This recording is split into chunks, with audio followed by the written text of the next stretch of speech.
What's up YouTube? I'm Valentin the Mad, and this is a Gore review of Red Orchestra 2 and Rising Storm.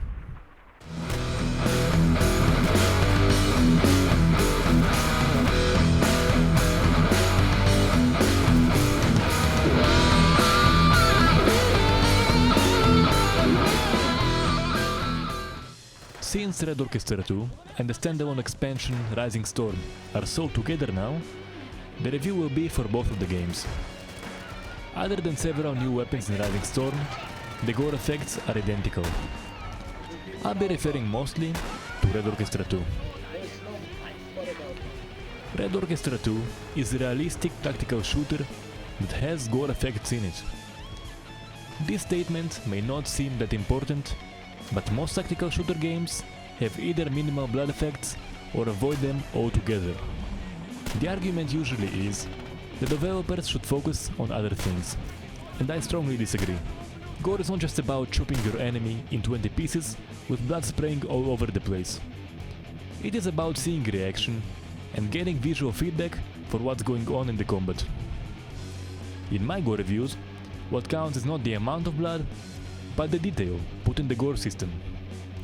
And yes, gore effects can be realistic, and they don't necessarily need to be exaggerated. I'll be reviewing every aspect of the game's gore effects, and the score will be set based on 4 categories: body damage, environment, animations and sounds, the feel. Limbs are dismembered, and heads can be destroyed when heavier weapons are involved, and there are plenty of heavy weapons. You have grenades, statue charges, anti-tank rifles, tank shells and artillery. Japanese troops also have the knee mortar and the katana to cause some bloody mess in Rising Storm. While the dismemberment is fairly basic, Tripwire absolutely nailed a few aspects about it. First, it looks brutal. In most gore games I played, dismemberment looks like a careful surgical cut. In Red Orchestra 2, the dismembered limb and the wound on the body look nasty, as they should by the way. Second, most games have little blood on the body after dismemberment, if any at all. In Red Orchestra 2, when a limb or more are dismembered, there are blood stains not only around the point of amputation, but across the entire body. More than that, the amount of blood varies on how much damage the character took. Also, there are extra brutal consequences when big explosives land directly on a soldier. Red Orchestra 2 is a great example of how simple dismemberment mechanics can be done exceptionally well. Should be noted that anti-tank rifles cause dismemberment when shooting at human targets, making this weapon very satisfying to shoot. Machine guns, on the other hand, have no dismemberment or any other extra gore effects to them.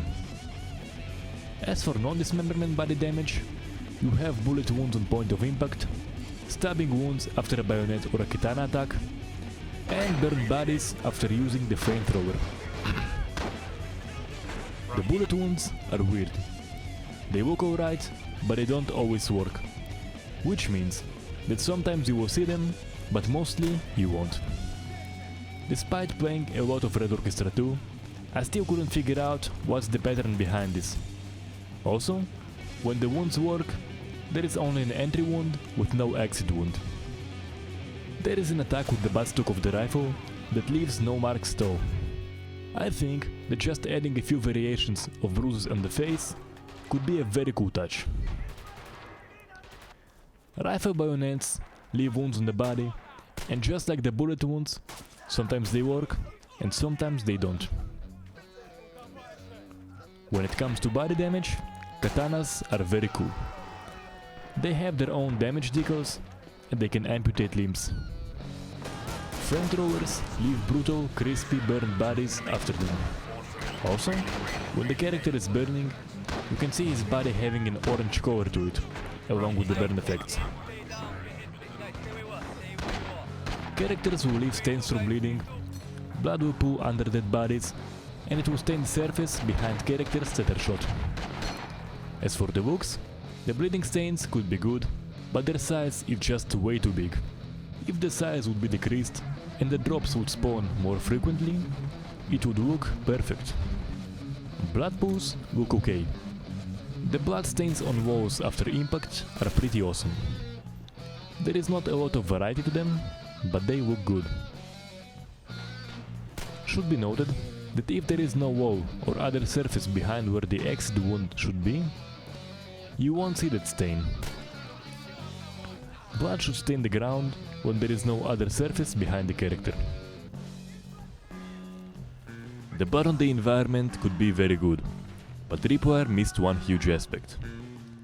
There is very little blood after amputations, which means that someone could be blown to pieces but only have the regular blood pool and some blood drops under them.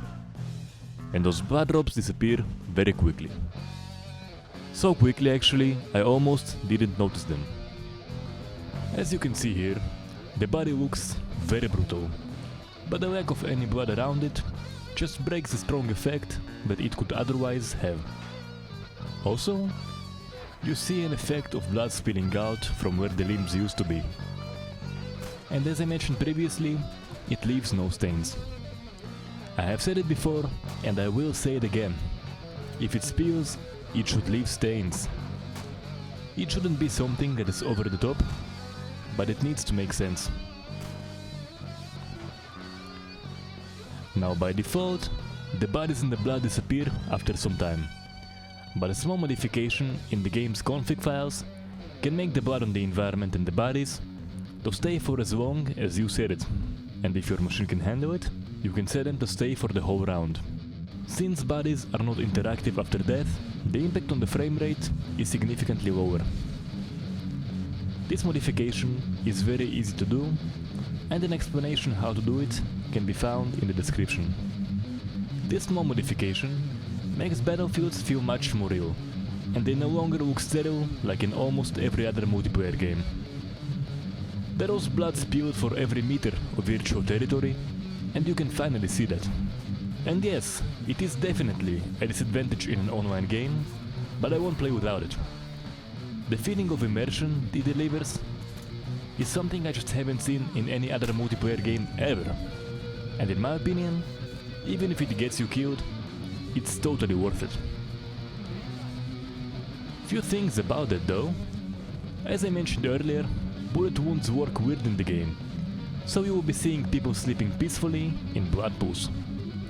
Also, dismembered limbs disappear, and as far as I know, no one figured out yet how to make them stay. Despite those flaws, something like this is so uncommon in multiplayer games, it's actually a huge feature for me. I think developers should start including a body and blood amount slider in graphical settings, with an option of infinity. So if you have a weaker PC, you could set the bodies to disappear instantly, but if your PC can handle it, you should be able to see every body and every drop of blood that was shed during battle. I think that these kind of sliders need to become a standard in PC gaming, just like other graphical options.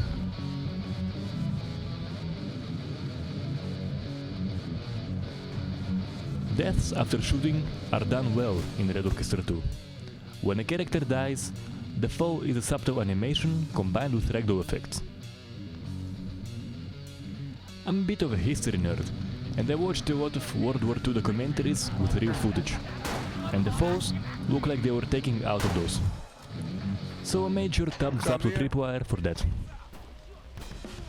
Also, sometimes after falling, you will see the character struggle for some time before losing strength and dying. It looks very cool, but those animations need to be longer, have more variations, and happen more frequently. Much more frequently actually. See, by default, characters just drop on death, and seeing that animation is a pretty rare thing. If something, it should be the other way around. Characters should struggle in pain on most deaths, and drop only on an extra devastating shot, such as a headshot or a hard shot. And yes, you heard it right, hard shots are taken into account in the game's damage model, and they are fatal. There is one more special shot that is taken into account, but I won't spoil the surprise of seeing it first time in the game. Another awesome animation is when a character can get mortally wounded, remain standing for about 5 seconds, and can still fire blindly before dropping to the ground. If that happens to you, you will see your screen fading to black, and if the enemy is close, or you are extremely lucky, you might just hit someone. It looks and sounds really awesome and satisfying. And this animation is much more frequent than the previous one I mentioned. The characters in Red Orchestra 2 are not bullet sponges. It doesn't take a lot of rounds to kill someone, and one-shot kills are common. When a character is just wounded, they will start to bleed. They will need to bandage the wound or they will die. For a few seconds after a bullet impact, characters move significantly slower, but shortly it all goes back to normal and they keep running like nothing happened. Even when the characters move slower after being shot, you don't see any sign of them that they are actually wounded. Developers need to start including wounded behavior animations in their games. There is no way in hell an average soldier would just take a bullet and keep on fighting like nothing happened until the next round will finish him off. I'm not talking about dozens of accurate behavior variations, but something like 2 more stays of health for the characters with the appropriate animations would do a huge difference, and in my opinion, it should have become a standard a long time ago. Red Orchestra 2 has a problem that the vast majority of other gore games have. Dismemberment means insta-death. Now obviously, I'm not expecting much from a character that was absolutely obliterated, like this guy, but I think that 10 to 20 seconds animation, along with screams from someone who lost a limb or two, would make a big difference. I was fairly disappointed by the animations of the flamethrower, because otherwise it's a badass weapon by all means. The visual burn effects look very cool, and the sounds of a burning character screaming are just perfect. As soon as the character starts burning, they will drop to the ground and wiggle around for a bit. The whole process is just way too short, and the character dies too quickly. My suggestion is that on contact with fire, a character would start running around burning, and then drop to the ground and keep wiggling. The whole thing should take about 30 to 40 seconds, if not more.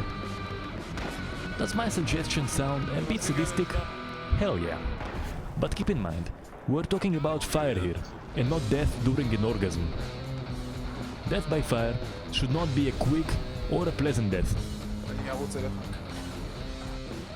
The whole aspect of melee combat is very disappointing in the animations department. They have pretty much the same animations as gunfire when it comes to the receiving end. And the foes that look good on gunfire look lifeless when it comes to melee combat. This looks extra bad with the katana. The lack of proper animation on the receiving end is really ruining the potentially awesome experience. Katanas do need body damage. There is a better scream when a character is charging, but when you hit someone, they just drop without any animation, and it really ruins it. The dismemberment, flamethrower and melee aspects in Red Orchestra 2 are actually really good examples of how important animations are in a gore system. While the body damage is pretty damn good in most of the cases, the lack of proper animations makes the experience feel very incomplete. The sounds, on the other hand, are done really well in Red Orchestra 2. Each wound and death are followed by screams of pain, and characters also react to what's going on around them. That, along with sounds of bullet impacts, stabs, explosions, and gunfire that are done exceptionally well, help deliver a truly immersive experience. My only complaint could be that the characters' death sounds are too short, but they just accompany the animations. When the longer animations are played, the sounds are longer too. The game settings have an option for the characters to speak in their native language, since they speak English with an accent by default. This kind of choice is great. You can keep it in English if you don't know the other languages, but if you want a more authentic experience, we're only one tick box away.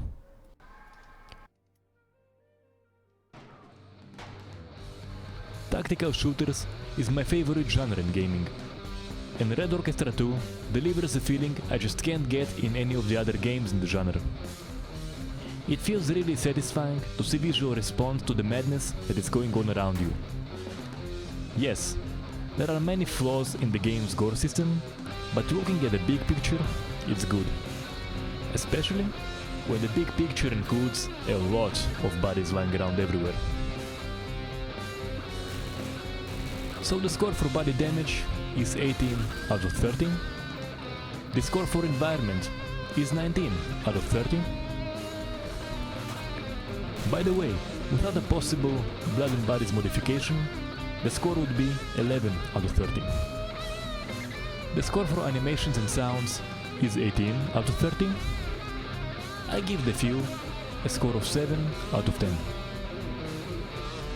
So this gives Red Orchestra 2 and Rising Storm's gore system a total of 62 out of 100.